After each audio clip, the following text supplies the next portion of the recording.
A'udzubillahi minasyaitonirrajim. Bismillahirrahmanirrahim. Assalamualaikum warahmatullahi taala wabarakatuh. Alhamdulillahi rabbil alamin, wassalatu wassalamu alal habibil mustafa sayyidina wa maulana Muhammadinil karim wa ala alihi wa itratihi wa ashabihi ajma'in. Asyhadu an la ilaha illallah wahdahu la syarikalah wa asyhadu anna habibana wa sayyidana wa maulana Muhammadan abdullahi wa rasuluh wa safiyuhu min khalqihi wa habibuh addal amanah wa ballaghar risalah wa nasahal ummah wa kashafallahu bihil ghummah. Allahumma salli wa sallim wa zid wa barik ala habibina wa sayyidina wa maulana Muhammad wa ala ali sayyidina Muhammad. Allahumma amin. Amma ba'd. Alhamdulillah, syukur kita kehadrat Allah Subhanahu wa taala dapat kita bertemu pada pertemuan yang pada hari ini, walaupun minggu lepas kita tak dapat bertemu. Saya mohon maaf, minggu lepas tak dapat bertemu sebab minggu lepas saya daripada Kedah ke Kuala Kangsar, atau ada urusan lain yang menyebabkan saya tidak dapat untuk bersiaran disebabkan urusan Ruak Jawi di Kedah minggu lepas. Apapun, alhamdulillah, syukur pada Allah SWT kita dapat bertemu juga pada hari ini untuk kita menyambung pembacaan kitab Qurratul Ain karangan Imam Al-Hattab Al-Maliki rahimahullahu azza wa jal, yang kitab ini adalah merupakan kitab yang menghuraikan syarah Al-Imam Al-Mahalli, yang mana Al-Imam Al-Mahalli telah pun menghuraikan kitab Al-Waraqat karangan Imam Al-Haramain Al-Juwaini rahimahullahu azza wa jal. Jadi sebagaimana yang pernah kita sebut sebelum ini, dengan mempelajari kitab ini sebenarnya kita telah mempelajari 3 kitab. Kita telah pun mempelajari Matan Waraqat, kita telah pun mempelajari syarah Al-Imam Al-Mahalli. Walaupun Al-Imam Al-Hattab ada kadang-kadang mengubah sedikit ayat Imam Al-Mahalli, tapi saya tak langsung kita telah pun menyelami maksud yang diinginkan oleh Al-Imam Al-Mahalli rahimahullahu azza wa jal. Dan dalam masa yang sama kita juga meneliti tambahan-tambahan ilmiah yang telah disampaikan oleh Al-Imam Al-Hattab Al-Maliki rahimahullahu azza wa jal di dalam kitab beliau, iaitu kitab yang dikenali dengan nama Qurratul Ain. Syukur pada Allah Subhanahu wa taala di atas rezeki kita dapat bertemu dalam majlis-majlis ilmu yang berterusan. Moga-moga Allah azza wa jalla memberikan kepada kita peluang untuk terus berada di dalam suasana ilmu, mempelajarinya dengan baik. Allahumma amin.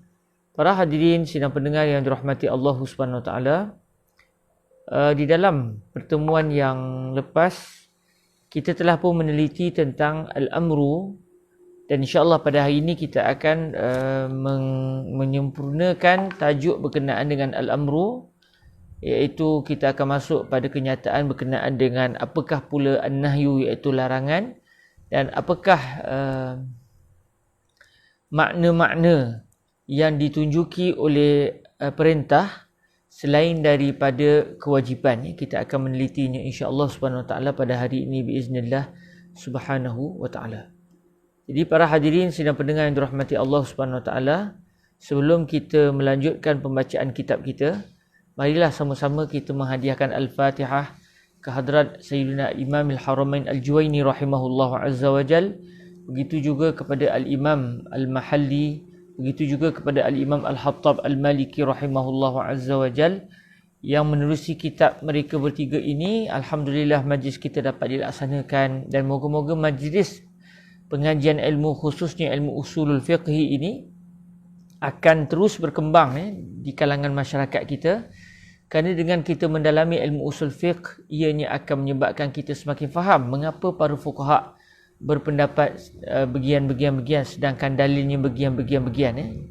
Jadi dengan mempelajari ilmu usul fiqh, kita akan dapat melihat apa sebab seseorang faqih kadang-kadang tidak berpegang dengan sesuatu dalil, sedangkan dalil itu mungkin dalil yang sahih. Jadi insya-Allah dengan ilmu ini moga-moga kita dapat mempelajarinya dengan baik. Allahumma amin. Baik, para hadirin sidang pendengar yang dirahmati Allah, kita hadiahkan Al-Fatihah kepada 3 orang tokoh ini, Imam Al-Haramain Al-Juwaini, Al-Jalal Al-Mahali dan juga Al-Imam Al-Khattab Al-Maliki. Begitu juga dengan seluruh para ulama yang telah bertanggungjawab menyampaikan ilmu sama menyambung sampai kepada baginda Nabi SAW, kepada baginda Rasulullah, serta kepada seluruh yang telah menyebarkan ilmu Islam sehingga sampai kepada kita, sehingga ke akhir zaman. Kita hadiahkan Al-Fatihah. A'udzu billahi minasyaitonir rajim. Bismillahirrahmanirrahim. Alhamdulillahi rabbil alamin. Ar-Rahmanir Rahim. Maliki yaumiddin. Iyyaka na'budu wa iyyaka nasta'in. Ihdinas siratal mustaqim. Siratal ladzina an'amta 'alaihim ghairil maghdubi 'alaihim waladdallin.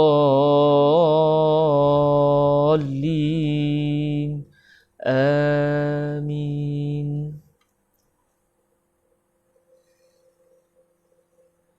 Para hadirin yang dirahmati Allah Subhanahu Wa Taala, mari kita teliti apa yang disebutkan oleh Al-Imam Al-Khattab Al-Maliki rahimahullah azza wa jalla biiznillah. Bismillahirrahmanirrahim. Alhamdulillah wassalatu wassalamu ala al-habibil mustafa sayyidina wa maulana Muhammadir Rasulillah wa ala alihi wa itratihi wa ashabihi wa man walah, amma ba'd. Qala sayyiduna al-Imam Al-Khattab Al-Maliki rahimahullah azza wa jalla wa nafa'ana Allahu bi'ulumihi wa ulumi masyayikhihi wa talamizatihi wa qurrati ainihi wa sairi musannafatihi wa syurrahiha, Allahumma amin. Wa huwa yashrah kalam Sayyidina al-Imam al-Mahalli rahimahullahu azza wa jal, alladhi yashrah kalam Sayyidina Imam al-Haramain al-Juwaini rahimahullahu subhanahu wa ta'ala. Qala rahimahullahu azza wa jal, wa amma an-nahyu an-nafsi 'ani syai'i faqil innahu amrun bididdihi. Okey.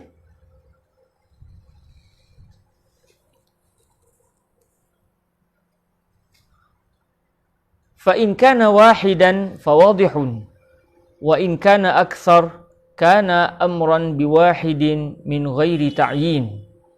Baik, kata Imam Al-Khattab Al-Maliki rahimahullahu azza wa jal, adapun an-nahyu, nahyu maksud dia larangan, adapun larangan yang bersifat an-nafsi, maknanya di sana ada larangan bersifat lafaz, ada di sana larangan bersifat larangan yang ada dalam hati seseorang, yang disebabkan larangan itulah munculnya suara yang melarang seseorang daripada melakukan satu perbuatan.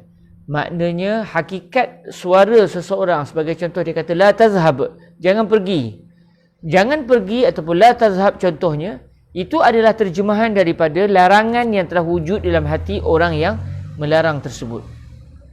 Jadi kata Imam Al-Khattab Al-Maliki rahimahullah azza wa jal, adapun larangan yang bersifat kejiwaan, larangan yang ada dalam hati tersebut, larangan daripada seseorang yang dilarang itu melakukan perbuatan yang ditegah, faqila innahu amrun bididdihi. Ada pandangan yang mengatakan, dikatakan, dan inilah pandangan yang kuat. Jadi qila di sini bukan li tad'if. Qila di sini, walaupun kadang-kadang dalam kitab Arab sebut qila, kemungkinan ialah pandangan yang lemah. Namun qila di sini bukanlah bermaksud li tad'if. Qila di sini adalah untuk menyatakan semata-mata lil hikayah, untuk menyatakan tentang kenyataan pandangan para ulama dalam isu ini. Jadi dikatakan, maksud di sana ada pandangan yang mengatakan larangan yang ada dalam sanubari seseorang itu, itulah sebenarnya perintah untuk orang yang dilarang itu melakukan perbuatan yang bercanggah dengan perbuatan yang dilarang. Saya ulang sekali lagi. Pandangan pertama mengatakan seseorang yang di dalam hatinya sudah melarang seseorang yang lain daripada melakukan satu perbuatan. Contoh macam tadi, saya kata dalam bila saya sebut la tazhab, jangan pergi, ya bni, la takhruj minal bait fa innal ayyam corona. Contoh kan. Wahai anakku, jangan keluar daripada rumah. Sekarang ni waktu kita ni, waktu sekarang ni waktu corona, waktu covid. Jadi saya kata pada anak saya, la tazhab, la takhruj. Jadi ucapan la takhruj itu bukan perbincangannya sekarang. Perbincangannya adalah suara hati saya. Yang mana bila saya sebut la takhruj secara lisan, sebenarnya telah wujud dalam sanubari saya satu larangan. Daripada larangan itulah akhirnya saya terjemahkan dengan suara yang berbunyi la takhruj. Jadi apa yang ada dalam hati saya ini, sewaktu saya melarang anak saya daripada keluar dari rumah, saya kata la takhruj minal bait, jangan keluar daripada rumah. Anak saya sudah dilarang daripada melakukan satu perbuatan, iaitu keluar daripada rumah. Maksudnya perbuatan yang dilarang adalah keluar daripada rumah. Larangan tersebut, larangan yang ada dalam hati saya tadi, sebenarnya ikut pandangan yang kuat, ia sebenarnya adalah hakikat kepada perintah untuk yang ditegah tadi, iaitu anak saya contohnya tadi, untuk anak saya melakukan perbuatan yang merupakan did, yang merupakan lawan daripada perbuatan yang ditegah. Maknanya keluar daripada rumah itu adalah al-manhi anhu, perbuatan yang ditegah. Maksudnya apabila saya kata kepada anak saya la takhruj minal bait, jangan keluar daripada rumah, maknanya secara dalam hati saya yang berlaku bukan semata-mata tegahan, sebenarnya yang berlaku juga adalah satu perintah. Perintah supaya anak saya melakukan apa saja perbuatan yang bercanggah dengan perbuatan keluar daripada rumah. Main saya suruh anak saya makan di rumah ke, tidur di rumah ke, solat di dalam rumah ke. Jadi semua perbuatan-perbuatan yang merupakan lawan daripada perbuatan yang saya tegah tadi, maknanya saya sudah menyuruh anak saya melakukan lawan daripada perbuatan yang ditegah. Okey, kita baca sekali lagi, dia agak bersifat akal sikit. Wa amman nahyun nafsiyyu 'ani syai'i faqila innahu amrun bi dhiddihi. Adapun larangan yang bersifat kejiwaan, larangan bersifat nafsi ataupun an-nafsani, larangan daripada melakukan satu perbuatan, 'ani syai' maksudnya an fi'lin. 'Ani syai' di sini maksudnya 'anil fi'li. Tegahan daripada melakukan sesuatu. Sesuatu itu adalah perbuatan. Yang ditegah adalah perbuatan. Maksudnya 'ani syai' di sini sama maksud dengan 'anil fi'li. Jadi pandangan pertama mengatakan tegahan itu adalah hakikat kepada perintah. Innahu fil haqiqati amrun bididdihi. Tegahan daripada keluar daripada rumah tadi contohnya, itu sebenarnya adalah perintah untuk anak saya melakukan perbuatan yang merupakan did bagi perbuatan yang ditegah. Alhamdulillah dalam pertemuan-pertemuan lepas kita telah pun membicarakan tentang ad-did dan juga an-naqid. Saya ulang sekali lagi, moga kita faham. Ad-diddan amran wujudiyan bainahuma ghayatul mukhalafah la yajtami'an wa qad yartafi'an. Saya tulis di bahagian komen untuk sahabat-sahabat yang tak dapat boleh menulisnya. Ad-diddani amrani wujudiyani bainahuma ghayatul mukhalafah la yajtami'an wa la yartafi'an. Okey, ad-diddan amran wujudiyan bainahuma ghayatul mukhalafati la yajtami'an wa la yartafi'an. Okay, inilah yang sering diulang-ulang oleh guru kami Fadilatul Syekh Sayyid bin Shaltut Asy-Syafi'i hafizahullah azza wa jal, sehingga akhirnya lekat dalam minda kami yang belajar dengan beliau. Jadi saya pun turunkan dan saya terangkan kepada tuan-tuan, moga-moga kita juga dapat mendalaminya dengan baik. Jadi did ataupun kita sebut diddan, dua benda yang saling bercanggah, Kalau ikut terjemahnya, dua benda yang bercanggah lah. Namun maknanya lebih halus di sini. Amran wujudiyan bainahuma ghayatul mukhalafati la yajtami'an wa la yartafi'ani. Dua benda yang kedua-duanya adalah wujud. Saya bukannya pertemuan di antara benda yang wujud dengan benda yang tak wujud. Kedua-duanya adalah wujud. Perbuatan yang bersifat wujudi, yang bersifat wujud. Di antara dua perkara itu pula saling berlaku percanggahan. Tidak dapat kedua-duanya wujud serentak dan tidak dapat, maafkan saya tersilap. Saya tersilap. Bukan la yajtami'an wa la yartafi'an. Yang betulnya la yajtami'an wa qad yartafi'an. Maafkan saya betulkan.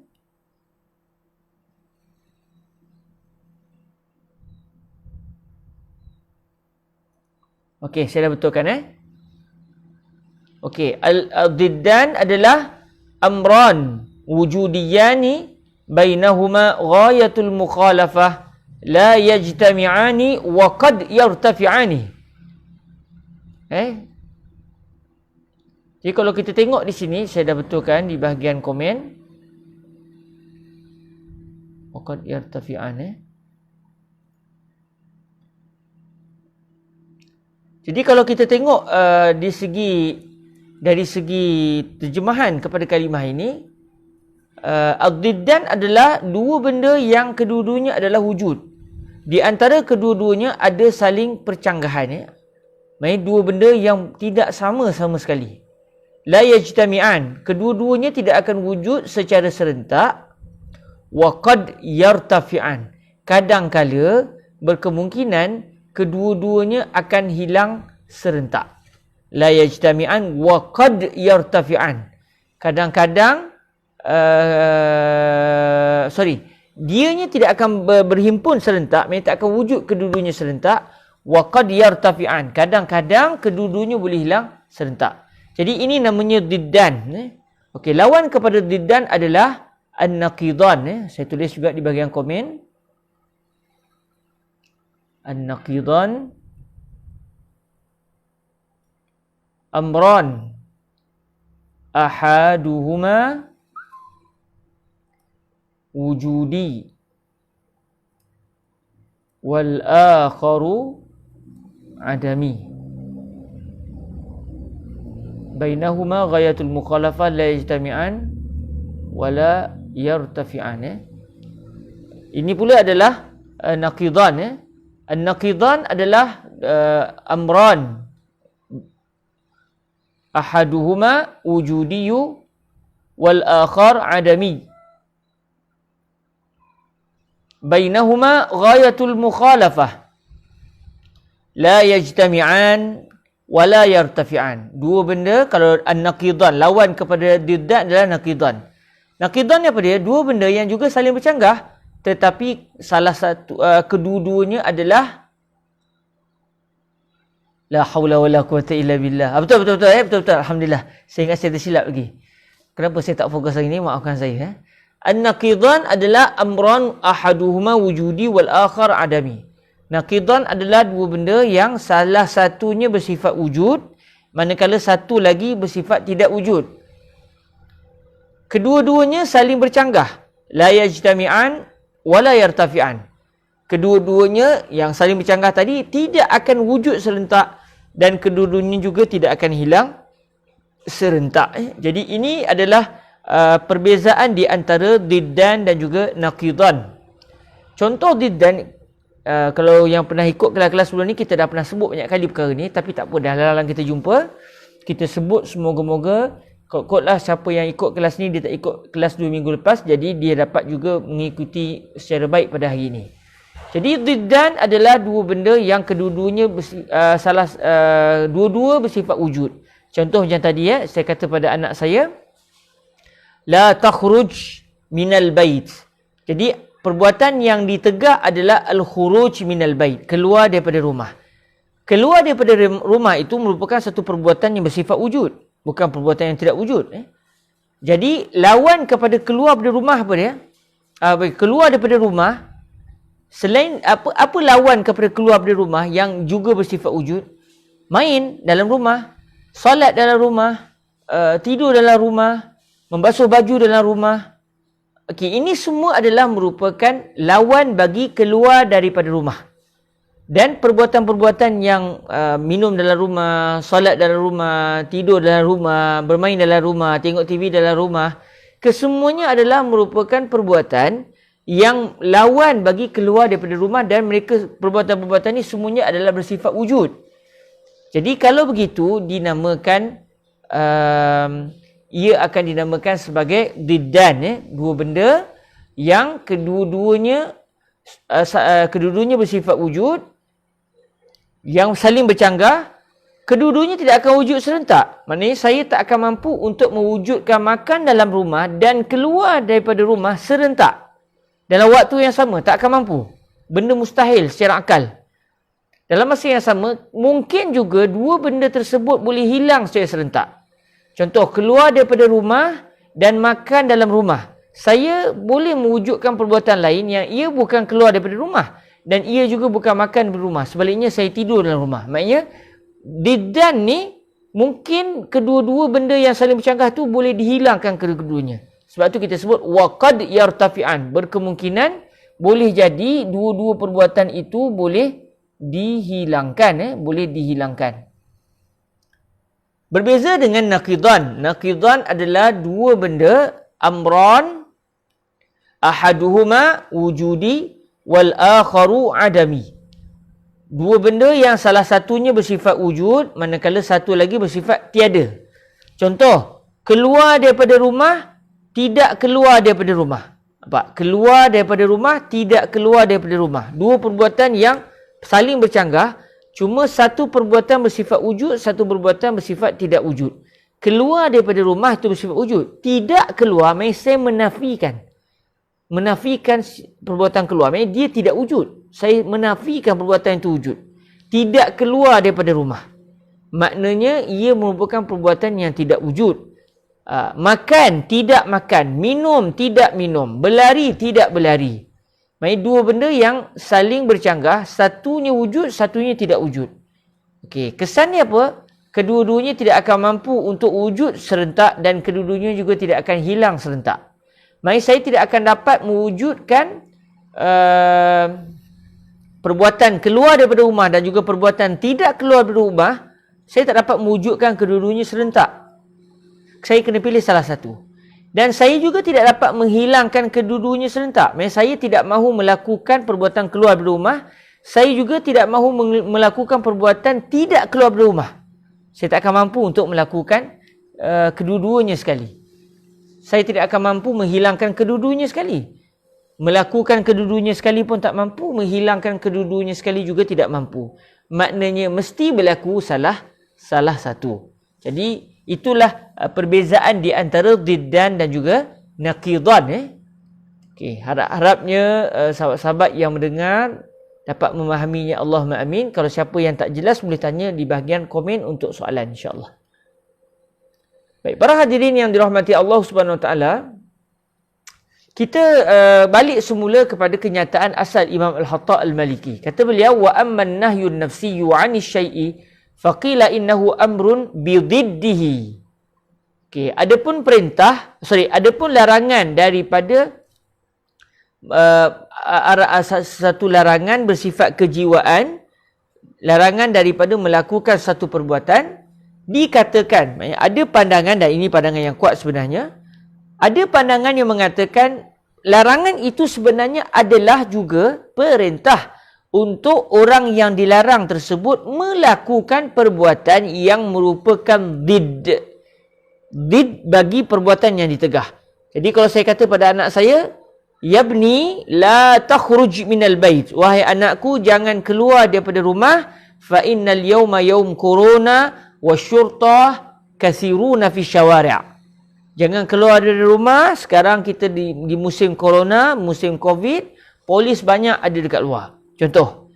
Jadi saya telah melarang anak saya daripada keluar rumah. Di dalam jiwa saya sudah wujud larangan. Saya minta dalam diri saya sudah wujud larangan keluar daripada rumah.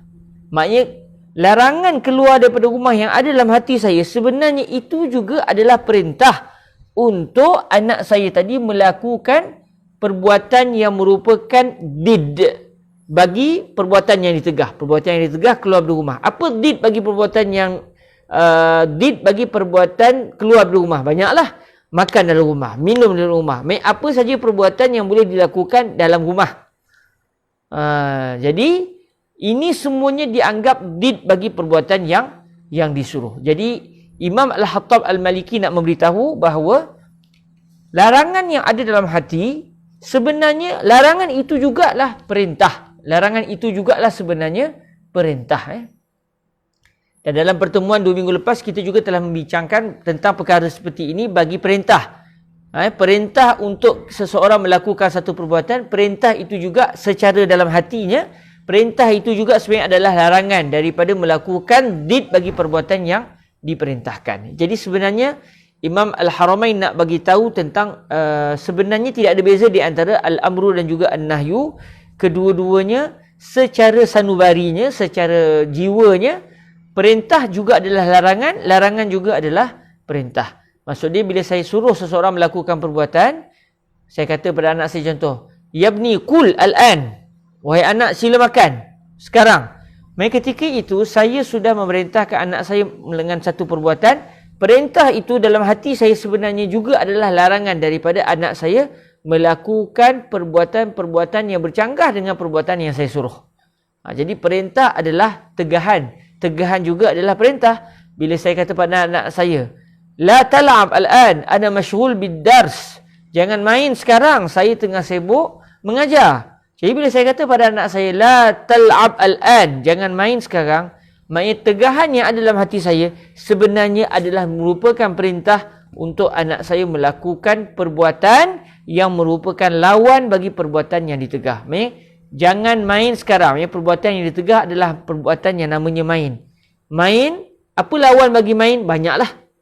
Tidur, solat, baca buku, main dengan kucing. Yang penting jangan main depan saya sebab saya tengah kelas. Contoh. Jadi ia adalah merupakan lawan bagi perbuatan yang ditegah. Jadi al-amru huwa an-nahyu. Al-amru huwa an-nahyu wan nahyu aidan huwa al-amru. Perintah sebenarnya adalah hakikat larangan. Larangan juga sebenarnya adalah hakikat bagi perintah. Cuma cabangnya berbezalah. Maknanya kalau kita lihat dari sudut bila saya kata pada anak saya la takhruj minal bait, dalam hati saya wujud tegahan daripada anak saya keluar daripada rumah. Bila kita lihat apa yang ada dalam hati saya itu dari sudut perbuatan keluar daripada rumah, maknanya ia dinamakan larangan sebab saya larang anak saya keluar daripada rumah.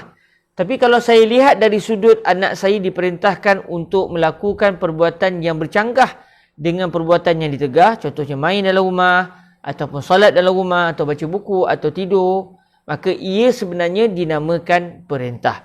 Jadi kita nak pandang dari sudut apa? Kalau kita pandang dari sudut perbuatan yang ditegah, makanya yang ada dalam hati saya itu dinamakan larangan.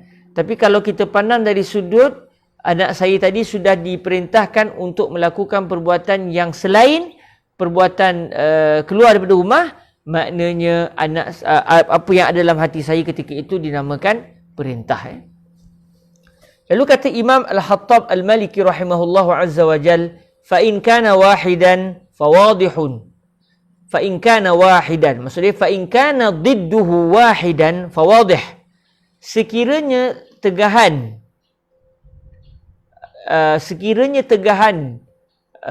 itu adalah satu. Maksudnya did bagi perbuatan yang dilarang itu hanyalah satu saja secara wakilnya, secara realitinya hanyalah satu.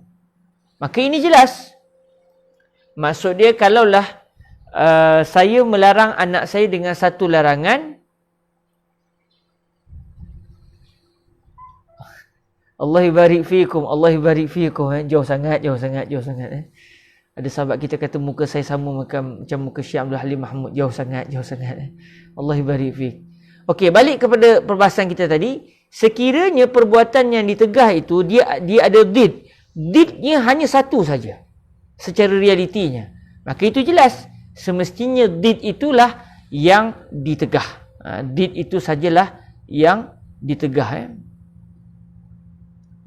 Maknanya sebab larangan daripada melakukan satu perbuatan itu adalah perintah untuk kita melakukan did bagi perbuatan yang ditegah. Maknanya sebab kalaulah didnya hanya satu, secara realitinya hanya satu.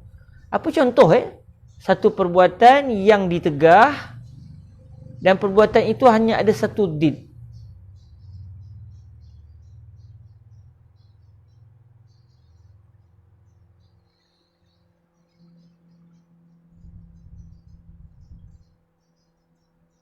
Okeylah, saya buat satu contoh. Saya buat satu contoh. Kalau saya kata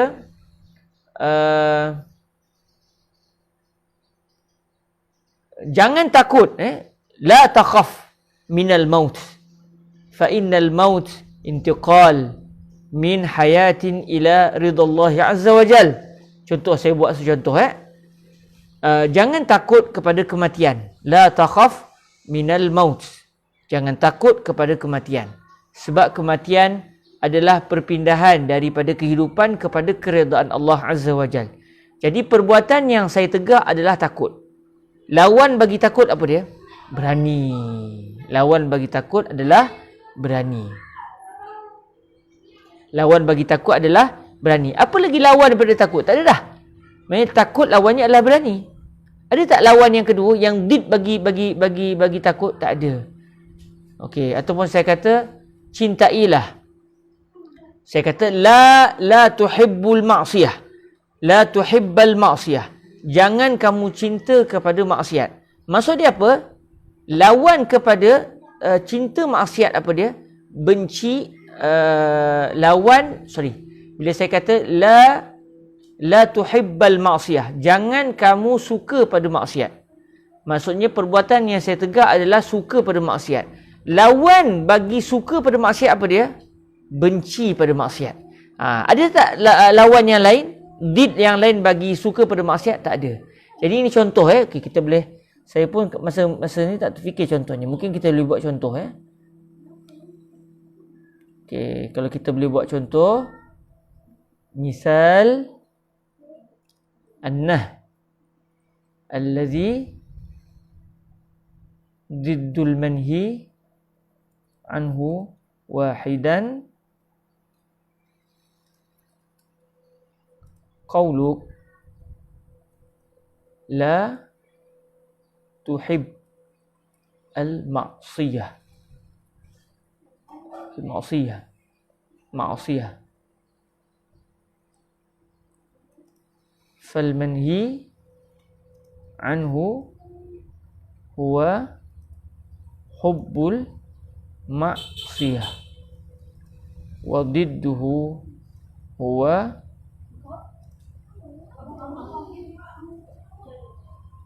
kurhul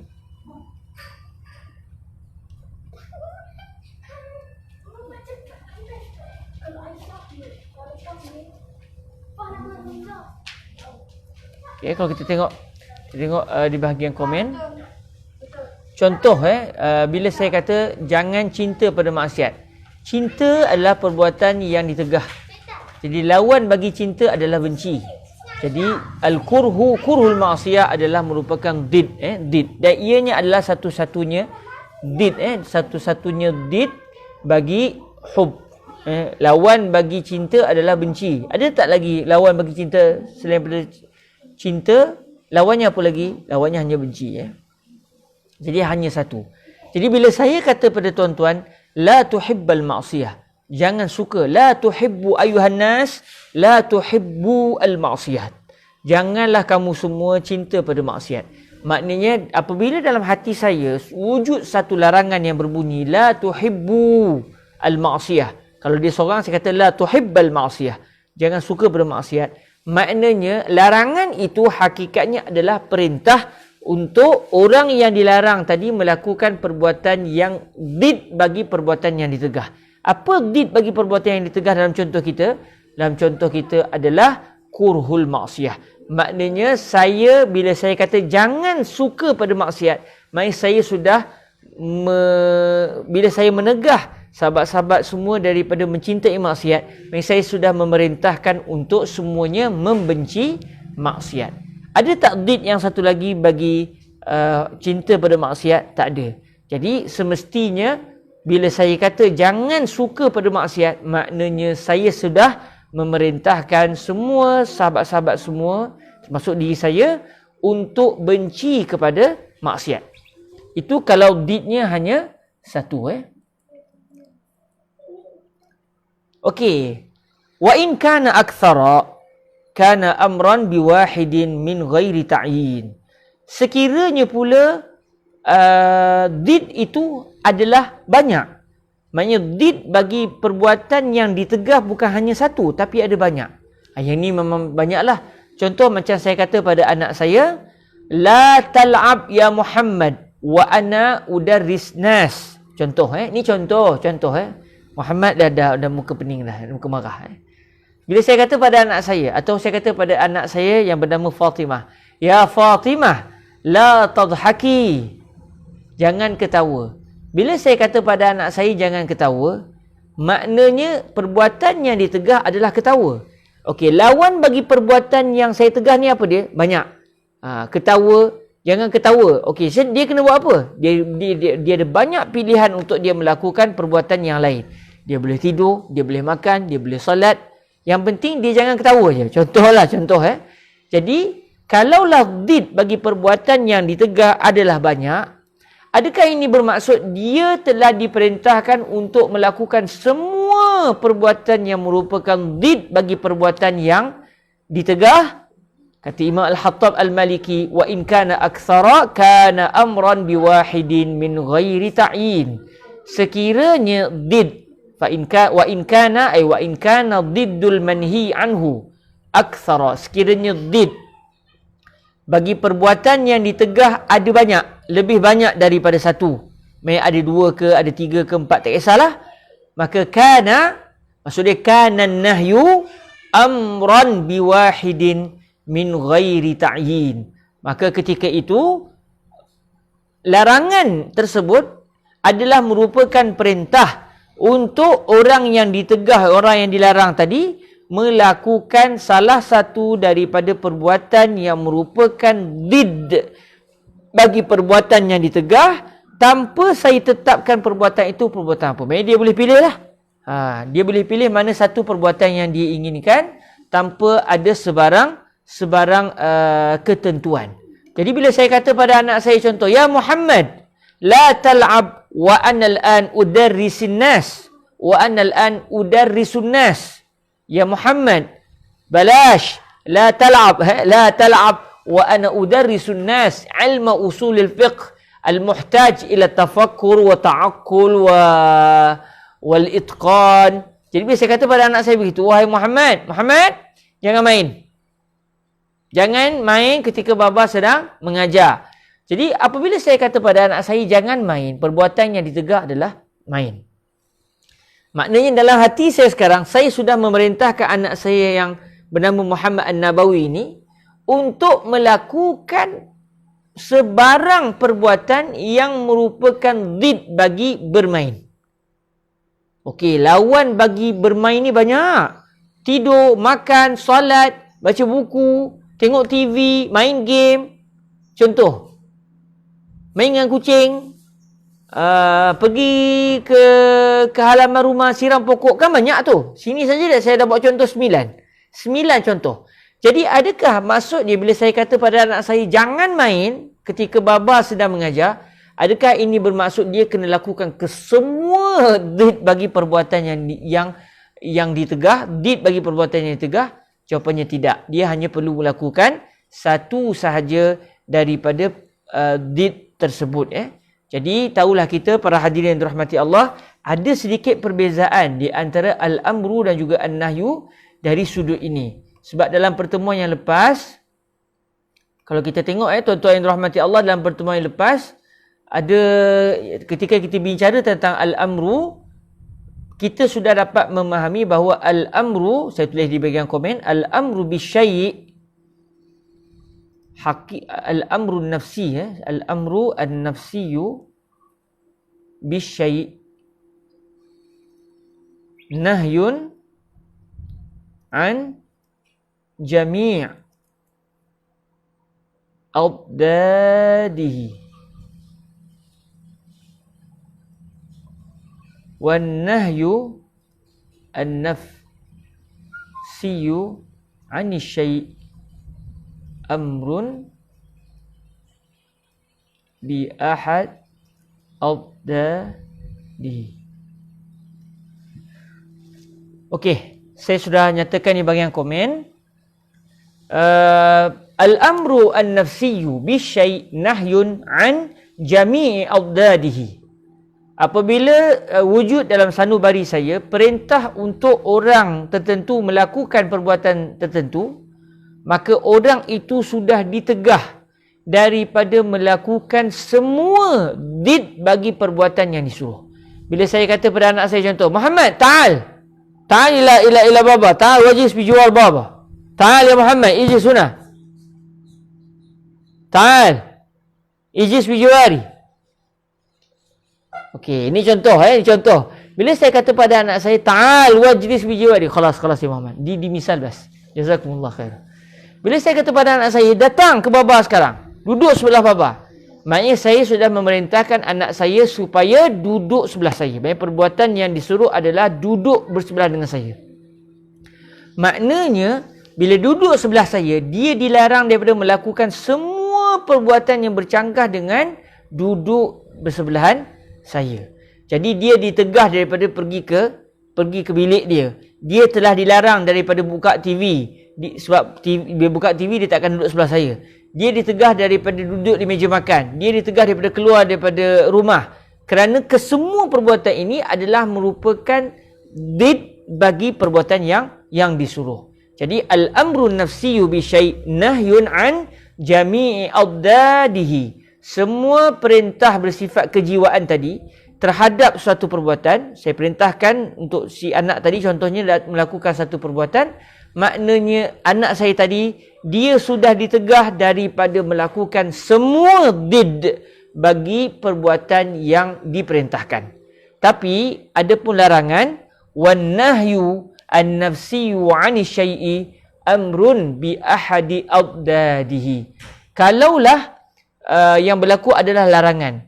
Bila saya melarang anak saya melakukan satu perbuatan, maka yang ada dalam hati saya bila saya kata jangan bising ketika saya sedang mengajar, maka anak saya sudah diperintahkan untuk melakukan apa saja perbuatan yang bercanggah dengan bising.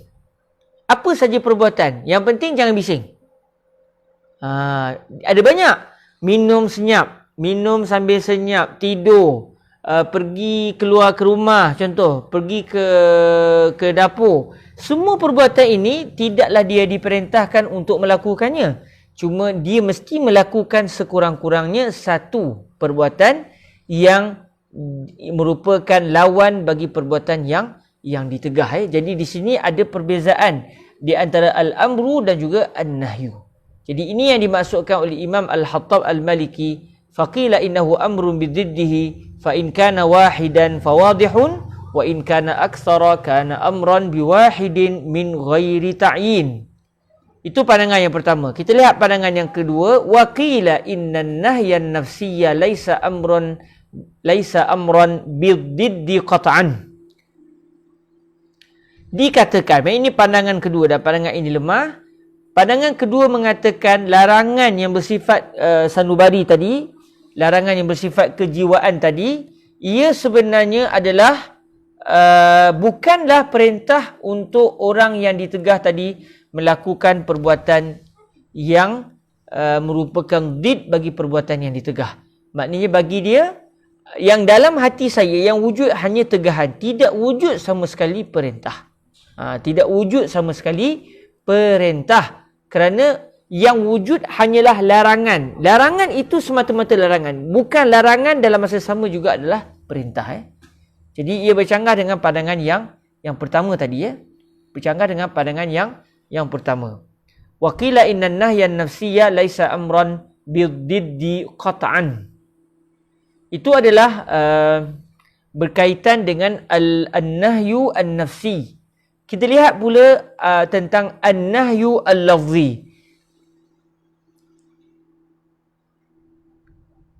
Innal kalama lafil fuadi wa innama ju'ila lisanu 'alal fuadi dalila. Satu syair menyebut sesungguhnya ucapan itu hakikatnya apa yang ada dalam jantung hati masing-masing.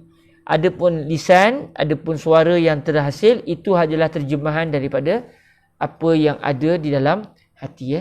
Saya tulis kejaplah kat komen. Sonok pula tu tulis ni. Innal kalama lafil fuadi wa innama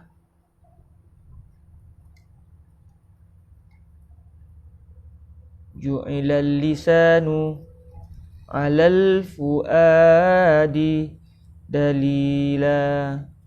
Innal kalama lafil fuadi wa innama ju'ilal lisanu 'alal fuadi dalila. Okey. Jadi ucapan hakikatnya apa yang dalam hati, adapun lidah itu adalah terjemahan daripada suara hati. Maka dengan sebab itulah kita bincang di sana ada ucapan hati, ada ucapan lidah. Baik, selesai kita bicara tentang larangan bersifat sanubari tadi, larangan hati. Sekarang kita tengok pula larangan yang bersifat lafaz. Yang dapat didengar itu. Bila saya kata pada anak saya tadi, la tal'ab. Bila saya kata la tal'ab, jangan main. Kalimah la tal'ab, adakah dia sebenarnya perintah? Main lafaz tu, adakah lafaz itu dinamakan juga perintah? Okey, adakah lafaz itu, adakah dia dinamakan juga perintah? Main adakah bila saya kata pada anak saya la tal'ab, main anak saya kata haza amrun, ini satu perintah. Adakah ia dinamakan perintah atau ia adalah larangan? Lalu kata Imam Al-Khattab Al-Maliki rahimahullahu azza wa jal, wa amman nahyu al-lafziyu falaysa 'ainal amri al-lafzi qat'an. Adapun tegahan yang bersifat lafzi, tegahan bersifat lafaz, maka ia bukanlah hakikat perintah secara lafaz, secara qat'an, maksudnya secara tanpa khilaf para ulama, secara pasti tidak ada seseorang pun yang akan mengatakan itu adalah perintah. Kerana yang kita dengar bukan perintah. Yang kita dengar la tal'ab, jangan main, itu larangan, itu tegahan, itu bukan perintah. Yang kita bicarakan sebelum ni yang tak dapat didengar, iaitu suara hati. Baik. Wala yatadammanuhu 'alal asah. Wala yatadammanuhu 'alal asah. Okey, setelah semua para ulama bersepakat dari sudut tegahan yang bersifat suara itu ia bukan perintah, kerana perintah bukan larangan, larangan bukan perintah. Sebab bila perintah, saya kata pada anak saya, suara yang akan saya gunakan ataupun lafaz yang saya akan gunakan, contohnya ta'al, itu adalah perintah, itu bukan larangan. Bila saya kata pada anak saya la tal'ab, jangan main, itu adalah larangan, itu bukan perintah. Maknanya bunyi suara itu jelas. Kalau saya kata la tal'ab, maka bunyi suara itu namanya larangan. Kalau saya kata pada anak saya ijlis bijiwari, duduk sebelah saya, itu adalah perintah dan ia bukan larangan. Okey, bila saya kata pada anak saya la tal'ab, jangan main, adakah ia mengandungi larangan? Dia bukan larangan. Tetapi adakah ia difahami daripadanya akan ada unsur larangan? Sebab dalam mantiq kita mempelajari bahawa ada lazim wa malzum. Syai'un lazim wa syai'un malzum. Satu perkara, dia ada satu perkara yang lain, kedua-duanya tidak sama tetapi saling berkait. Contoh kalau saya kata pada sahabat-sahabat yang dirahmati Allah, "Ui, panasnya matahari hari ni." Panasnya matahari hari ni. Oh, panasnya cuaca hari ni. Saya nak menyatakan al-yaum ataupun al-jauhar. Cuaca panas. Ada tak benda yang kita dapat faham daripada cuaca panas? Ada. Antaranya apa? Ketika ucapan itu dikeluarkan, orang itu sedang berada di dalam siang, bukan ketika malam. Sebab bila panas ni, panasnya, panas matahari ni. Maksud dia berada di waktu siang, bukan berada di waktu malam. Bila saya kata panasnya matahari hari ni, teriknya matahari hari ni, itu tidak menyatakan sama sekali bahawa saya berada di dalam waktu siang. Dia tidak menyatakan. Itu bukan kenyataan yang bermaksud saya berada dalam waktu siang.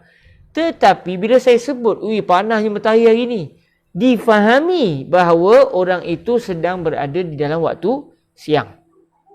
Jadi ini dipanggil lazim wa malzum.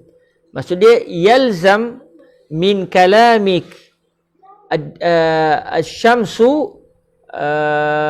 asyamsu muhriqah. Contoh, matahari begitu membakar, begitu memanas, begitu panas. Maknanya, yalzam min hazal kalam annal qail fi an-nahar. Ini menunjukkan bahawa orang yang sedang bercakap berada di waktu siang. Jadi, dia dinamakan lazim wa malzum. Satu kenyataan yang natijahnya dapat difahami akan perkara yang lain. Dua-duanya tak sama. Dia bukan dua benda yang sama. Tetapi saling berkait. Itu panggil lazim wa malzum. Jadi, persoalan kita hari ini, adakah apabila seseorang mengatakan jangan main, adakah difahami bahawa orang itu diperintahkan untuk melakukan perbuatan yang merupakan zid bagi perbuatan yang ditegah? Okey, jadi kata Al-Imam Al-Khattab Al-Maliki, wala yatadammanuhu. Maksud dia, wala yalzimuhu alal asah. Wala yatadammanuhu di sini bermaksud wala yalzamuhu. Sebab dalam mantik juga dia ada istilah, dia dipanggil at-tadammun juga al-istilzam. Cuma masuk at-tadammun di sini bukan at-tadammun dalam mantik. Sebenarnya at-tadammun di sini maksud dia al-istilzam dalam mantik. Jadi apabila saya kata kepada anak saya jangan bermain, tegahan jangan bermain itu, tegahan daripada anak saya bermain itu, sebenarnya secara pandangan yang kuat, ia langsung tidak difahami bahawa anak saya ketika itu diminta untuk melakukan perbuatan yang selain daripada perbuatan yang ditegah berdasarkan pandangan yang kuat. Lafaz itu dia tidak menunjukkan. Bukti dia apa? Kadang-kadang ada orang dia kata anak dia, jangan main sekarang. Lepas tu dia tak teringat langsung masa dia bercakap itu, yang dia menyuruh anak dia untuk solat, dia langsung tak terfikir. Sedangkan lazim malzum ini dia mesti berkait. Dia mesti dia memikirkan perkara tersebut. Jadi disebabkan itulah pandangan yang kuat mengatakan la yatadammanuhu 'alal asah. Berdasarkan pandangan yang kuat, larangan yang bersifat lafaz tidak menunjukkan di sana ada perintah, ada perintah. Dia tidak menunjukkan adanya perintah, secara dia tidak menunjukkan perintah berdasarkan pandangan yang asah. Okey, ini pandangan yang pertama. Pandangan yang kedua pula kata Imam Al-Khattab Al-Maliki, wa qila yatadammanuhu. Dikatakan yatadammanuhu. Maksud dia an-nahyu al-lafzi yatadammanu al-amra bi ahadi addadihi. Dikatakan, pandangan yang bukanlah paling kuat, dia lawan kepada pandangan yang kuat, iaitu larangan daripada melakukan sesuatu perbuatan.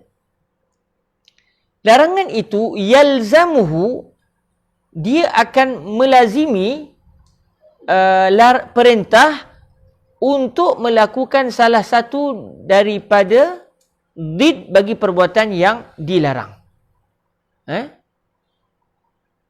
Okey. Sebab tu kata Imam Al-Khattab Al-Maliki, fa iza qal la tataharrak. Asal kalimah la tataharrak ni adalah daripada kalam Imam Al-Mahalli. Fa iza qal la tataharrak fa ka'annahu qal uskun. Li'annahu la yatahaqqaqu tarku taharruki illa bisukun. Jadi kata Imam Al-Hattab dalam menghuraikan lagi pandangan yang kedua, walaupun pandangan kedua ni muqabil al-asah, lawan bagi pandangan asah. Jadi bagi mereka yang mengatakan larangan daripada melakukan satu perbuatan itu adalah perintah untuk melakukan salah satu daripada perbuatan yang dilarang. Jadi kata mereka, apabila seseorang contohnya mengatakan la tataharrak, jangan bergerak, seakan-akan dia telah berkata, uskun, sila berdiri tetap, sila dalam keadaan tetap, tidak bergerak-gerak. Jadi disebabkan inilah mereka mengatakan larangan daripada melakukan satu perbuatan itu, larangan yang bersifat suara itu, dia akan melazimi perintah untuk melakukan salah satu daripada did perbuatan yang dilarang. Jadi contohnya bila saya sebut jangan bergerak, ucapan jangan bergerak itu akan difahami bahawa, akan melazimi bahawa orang tersebut berbicara kepada kita sila berdiri tetap atau sila duduk dalam keadaan tetap, tidak bergoyang-goyang. Sebab apa? Kerana li'annahu la yatahaqqaqu tarku taharruki illa bisukun. Kerana kata mazhab yang kedua, meninggalkan bergerak-gerak itu tidak akan mampu dilakukan melainkan mesti dalam keadaan tetap. Bila dia melakukan perbuatan tetap, perbuatan yang tetap dan perbuatan yang tidak bergerak-gerak, barulah dia dapat meninggalkan perbuatan bergerak-gerak. Sebab ada dua ya, bergerak-gerak dengan senyap, duduk tetap, duduk tidak bergerak-gerak. Okey, dalam bahasa Arab panggil as-sukun. Jadi ini adalah dua pandangan bagi an-nahyu al-lafzi. Semua bersepakat an-nahyu al-lafzi bukanlah perintah untuk melakukan salah satu daripada did bagi perbuatan yang ditegah. Walaupun semuanya sepakat. Bila saya kata pada anak saya, la tal'abi bil qittah dakhil al-bait, jangan main kucing dalam rumah, contoh. Jadi la tal'abi bil qittati dakhil al-bait, jangan main kucing Fatimah di dalam rumah. Maka tegahan itu tidak ada seorang pun mengatakan itu arahan. Kerana itu bukan arahan, itu adalah tegahan. Tetapi adakah difahami daripada tegahan yang bersifat suara tadi akan perintah atau tidak? Jadi pandangan yang pertama mengatakan tidak mengandungi, maksud dia tidak melazimi daripada perintah tersebut, tidak melazimi daripada larangan tersebut wujudnya perintah untuk melakukan did bagi perbuatan yang dilarang. Pandangan yang kedua pula mengatakan larangan bersifat suara akan melazimi perintah untuk melakukan salah satu perbuatan yang merupakan did bagi perbuatan yang ditegah. Okey. Cuma tuan-tuan perempuan yang dirahmati Allah Subhanahu Wa Taala, saya nak pastikan sekejap sebab di sini disebut wala yatadammanuhu. Wala yatadammanuhu ini, adakah dhamir itu kembali kepada al-amru an-nafsi ataupun al-amru al-lafzi? Wala yatadammanuhu, dalam Imam Hattab sebut wala yatadammanuhu 'ala al-asah. Jadi dhamir itu kembali kepada perintah al-amru. Cuma adakah al-amru yang dimasukkan di sini al-amru al-lafzi ataupun al-amru an-nafsiyu? Saya tak dapat memahaminya dengan baik. Saya nak buka sekejap kitab, maafkan saya tuan-tuan. Masa study tadi tak terfikir, masa tengah mengajar terfikir. Jadi saya nak pastikan sekejap.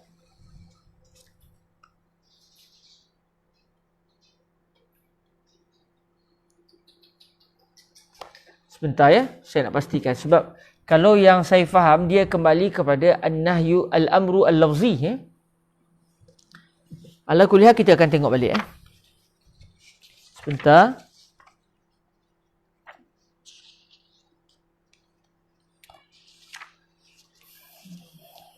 Fin al-amr.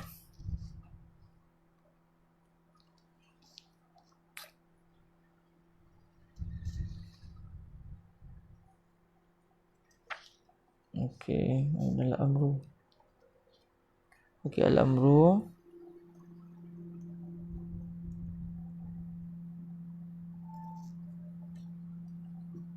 Okey. Sebentar ya. Saya takut saya salah faham 372. Kita rujuk kitab Ghayatul Wusul ya. Kita rujuk kitab Ghayatul Wusul karangan Syekhul Islam Zakaria Al-Ansari sebentar. Wal mukhtar anna al-amra bimuayyan wa an-nahya kal amri. Wal mukhtar anna al-amra bimuayyan laysa nahyan an diddihi wa la yastalzimu. Al-amru bimuayyan, kita bukan pada al-amru.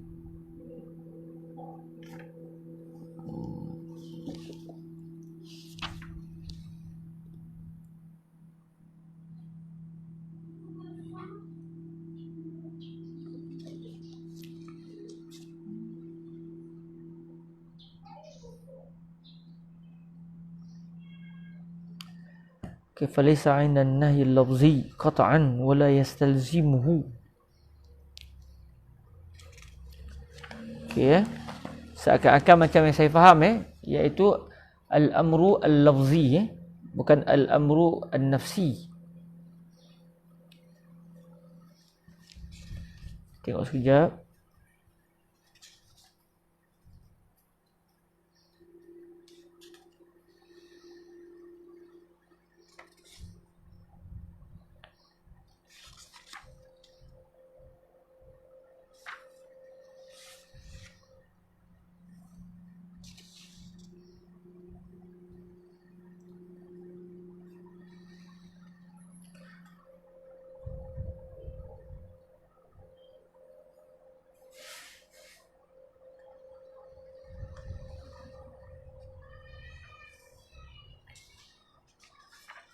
Dalam kitab ni dia tidak dibicarakan yang setakat saya baca laju-laju ni lah.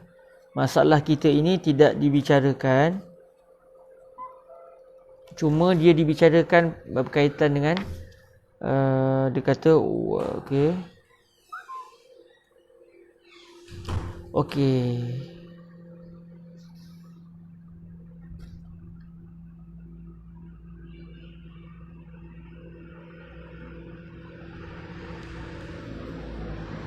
Okey, alhamdulillah Jadi yang dimaksudkan di sini insya-Allah adalah al-amru al-lafzi Jadi kita balik semula pada kenyataan tadi wa amman nahyul lafziyyu falaysa 'ainal amri al-lafziyyi qat'an wala yatadammanuhu. Maksudnya wala yatadamman an-nahyu al-lafziyyu al-amra al-lafziyya 'ala al-asah Sebab kalau kita tengok dalam kitab ini dia sebut tentang isu al-amru yang pertama. Dia kata wa kharaja bin nafsiyyi al-amru al-lafziyyu falaysa 'ainan nahyi al-lafziyyi qat'an wala yastalzimuhu. Jadi kalau ikut zahirnya dhamir itu balik kepada al-nahyu al-lafzi. Kemudian disebut wa anna an-nahya kal amri. Lalu kata Imam Syekhul Islam Zakaria Al-Ansari wan nahyu al-lafzi yuqasu bil amri al-lafzi. Jadi sama je kes dia seperti al-amru al-lafzi, begitu juga an-nahyu al-lafzi. Jadi kalau ikut kefahaman yang disebut di sini, jadi wala yatadammanhu di sini maksud dia wala yatadamman al-amra al-lafziyyah.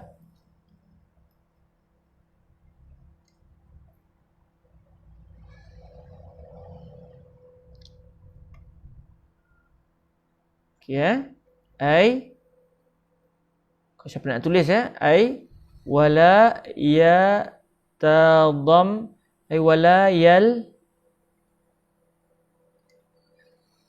yalzam min an-nahyi al-lafzi al-amru al-lafzi bi ahad adad al-manhi anhu. Okey, saya tulis di bahagian komen untuk catatan semua insya-Allah. Wala yalzam minan nahyi al-lafzi wala 'ala al-asah 'ala al-asah. Okay, wala yalzam minan nahyi al-lafziyyi al-amru al-lafziyyu bi ahad adadil manhi anhu 'ala al-asah. Jadi ini yang moga-moga inilah yang dimaksudkan, sebab kalau ikut tengok zahirnya tu merujuk kepada isunya, adakah al-amru al-lafzi an-nahyu al-lafzi itu adakah dia hakikat al-amru al-lafziyyu. Jadi alhamdulillah telah disebutkan sepakat para ulama perintah larangan yang bersifat suara ia bukan perintah secara suara. Itu memang jelas. Dalam masa yang sama khilafnya, walaupun dia bukan perintah, tetapi adakah ia mengandungi perintah? Adakah ia akan melazimi perintah? Jadi disebut di sini wala yatadammanuhu 'alal asah. Maka ia tidak mengandungi, maksudnya tidak melazimi akan perintah secara lafaz. Bila saya kata pada anak saya la tal'ab, jangan bermain, ia tidak langsung melazimi akan perintah secara suara untuk saya kata kepada dia sila tidur, sila makan dan sebagainya. Pandangan kedua pula mengatakan ia mengandungi. Tapi pandangan ini lemah, sebab hakikatnya ada orang dia mungkin hanya sebut pada anak dia la tal'ab, dan dia tak sebut pun selepas itu isyrab, kul, sila makan, sila berjalan. Tak keluar pun perintah daripada dia. Sedangkan isu kita adakah larangan akan melazimi perintah secara suara. Sebab itulah pandangan yang kuatnya adalah tidak mengandungi dan tidak melazimi. Pandangan kedua pula mengatakan melazimi. Maka apa hujah mereka? Mereka mengatakan apabila seseorang mengatakan jangan bergerak, la tataharrak, faka'annahu qal uskun, seakan-akan dia telah berkata, seakan-akan, cuma bagi mereka ini adalah dalil. Seakan-akan dia telah berkata sila duduk tetap atau sila dalam keadaan tetap. Jadi kalau kita tengok di sini, pandangan kedua ini dia mengatakan larangan daripada melakukan satu perbuatan itu turut mengandungi perintah, kerana seakan-akan orang yang mengatakan jangan bergerak, dia akan berkata, seakan-akan dia akan berkata sila berada dalam keadaan tetap. Jadi oleh kerana tak terzahir pun suara, sebab mungkin orang tu tak bercakap pun lepas tu, dia hanya larang, jadi tak pun perintahkan, maka mungkin dengan sebab itulah pandangan yang kuat adalah larangan bersifat suara tidak melazimi atau tidak mengandungi perintah secara suara. Apapun insya-Allah kalau ada rezeki nanti saya akan cuba melihat kitab-kitab yang lebih luas dalam perbahasan ini. Mana tahu kalau ada tambahan-tambahan yang boleh kita sertakan, kita nyatakan dalam pertemuan yang akan datang insya-Allah. Baik, para hadirin yang dirahmati Allah Subhanahu Wa Taala, nampaknya itu saja yang kita sempat bersama pada pertemuan kali ini. InsyaAllah dalam pertemuan akan datang kita akan masuk pula kepada ta'arif bagi larangan. Wan nahyu istida'ul tarki bil qaul mimman huwa dunahu ala sabilil wujub. InsyaAllah kita akan melihatnya dalam pertemuan yang akan datang biiznillah subhanahu wa ta'ala. Cuma yang paling penting perbahasan kita pada hari ini, orang yang bila dia menyuruh, walaupun suara dia menyatakan satu perkara ataupun suaranya melarang satu perkara, sebenarnya wujud dalam hati dia akan tegahan dan juga perintah. Maka dengan sebab itu apabila saya kata pada anak saya datang ke sini, maka dalam hati saya telah wujud perintah untuk dia datang duduk sebelah saya. Kalau dia tak buat, maknanya dia sudah melanggari perintah saya. Sebab saya sudah kata sila datang ke saya, datang kepada saya. Maknanya kalau dia tidak datang kepada saya, maknanya dia sudah melanggari perintah saya. Sebab al-amru bi syai'in nahyun 'an diddih. Kalau saya kata kepada anak saya jangan bermain, tiba-tiba jangan bermain, maknanya saya sudah menyuruh dia untuk melakukan perbuatan selain daripada bermain. Itu yang wujud dalam hati sanubari saya. Secara kuatnya begitulah. Dan ia berkait dengan masalah-masalah fiqh. Sebab tu kalau satu orang sebut kepada isteri dia jangan minum, tiba-tiba dia kata pada isteri dia sebagai contoh, kalau kamu tidak mengikut arahan saya tu contoh fiqh dia. Kalaulah seorang suami, tapi ini sekadar contoh lah bukan untuk diamalkan oleh azbillah. Kalau seorang suami cakap pada isteri dia, pada isterinya, in kunti lam tamtasili amri fa anti taliq. Wali azbillah min zalik Ini sebagai contoh lah untuk kita nampak dengan jelas. Kalau seorang suami kata pada isteri dia, sekiranya kamu tidak melakukan apa yang aku perintahkan, maka kamu akan dijatuhkan talak. Kemudian suami dia kata pada isteri dia, la ta'kulil an, jangan makan sekarang. Okey. Jadi tadi dia sebut pada suami isteri dia, jangan kalau kamu tidak ikut arahan saya, kalau tidak mengikut arahan saya, tidak mengikut arahan saya, maka kamu akan dijatuhkan talak. Tiba-tiba keluar selepas tu daripada mulut suami dia, jangan makan. Tiba-tiba isteri dia makan. Isteri tak dengar cakap, makan. Adakah isteri jatuh talak ataupun tidak? Bagi mereka yang berpendirian, larangan daripada sesuatu perkara, itu hakikatnya dalam hati orang yang bercakap tu, itu hakikatnya adalah perintah untuk dia, untuk orang yang dilarang tadi, melakukan sebarang perbuatan lain selain daripada perbuatan yang dilarang. Maknanya, larangan hakikat perintah, perintah sebenarnya adalah larangan. Maka apabila si suami pernah kata, kalau kamu tak dengar arahan saya, kalau kamu tidak mentaati perintah saya, kamu dijatuhkan talak. Kalau suami kata pada isteri, jangan makan, tiba-tiba isteri makan, isteri sudah melakukan perbuatan yang ditegah oleh suami, dia sudah melakukan perbuatan yang dia telah melakukan perbuatan yang tidak disuruh oleh suami. Suami kata kepada dia, kalau tidak melakukan arahan saya, kalau tidak melakukan arahan saya, kamu jatuh talak. Bila suami kata jangan makan, maksud dia suami sudah mengarahkan dia untuk melakukan perbuatan-perbuatan selain daripada makan. Tiba-tiba dia makan, dia tidak mengikut perintah. Kerana larangan adalah perintah. Maka apabila larangan adalah perintah dan wanita tadi tidak melakukan perintah suami, iaitu melakukan sebarang perbuatan selain daripada makan, maknanya isteri sudah tidak melakukan arahan. Bila dia tidak melakukan arahan, maknanya suami dah kata, kalau kamu tak ikut arahan saya, kamu dijatuhkan talak, maka jatuhlah talak. Bagi masalah ini, sekadar contoh, sebab isu talak ni dia kena rujuk dengan apa yang telah digazetkan oleh fatwa, oleh pejabat agama. Adapun yang kita bicara ini semata-mata untuk kita memahami masalah ini bagaimana ia berkait dengan isu fiqh. Okey, sekadar itu saja yang saya dapat berkongsi pada tuan-tuan yang dirahmati Allah. Mohon maaf minggu lepas kita tak dapat bersama disebabkan halangan yang tak dapat saya nak elakkan. Kebetulan masa itu saya berada di Kedah dan ada pertemuan yang tak dapat dielakkan. Moga-moga kita diberkati Allah Azza wa Jal. InsyaAllah pertemuan akan datang kita akan lihat apakah dia an-nahyu secara definisinya, insyaAllah Azza wa Jal. Terima kasih semua. Aku qouli hadza wa astaghfirullah li wa lakum. Semoga penyampaian kita bermanfaat dan dapat difahami dengan baik. Allahumma amin. Marilah sama-sama kita menangguhkan majlis kita dengan kita berselawat ke hadrat baginda Rasulullah sallallahu alaihi wa alihi wasallam.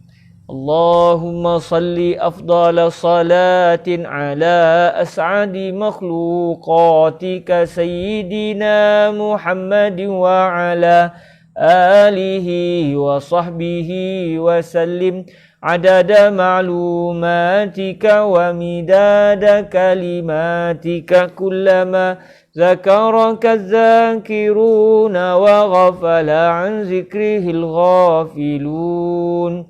Allahumma salli afdala salatin ala as'adi makhluqatika sayyidina Muhammadin wa ala alihi wa sahbihi wa sallim adada ma'lumatika wa midada kalimatika kullama zakaraka dzakiruna wa ghafala an zikrihil ghafilun. Allahumma salli afdala salatin ala as'adi makhluqatika sayyidina Muhammadin wa ala آله وصحبه وسلم عدد معلوماتك ومداد كلماتك كلما ذكرك الذاكرون وغفل عن ذكره الغافلون سبحانك اللهم وبحمدك أشهد أن لا إله إلا أنت أستغفرك وأتوب إليك بسم الله الرحمن الرحيم والعصر إن الإنسان لفي خسر إلا الذين آمنوا وعملوا الصالحات وتواصوا بالحق وتواصوا بالصبر جزاكم الله خيرا أقول قولي هذا وأستغفر الله لي ولكم السلام عليكم ورحمة الله وبركاته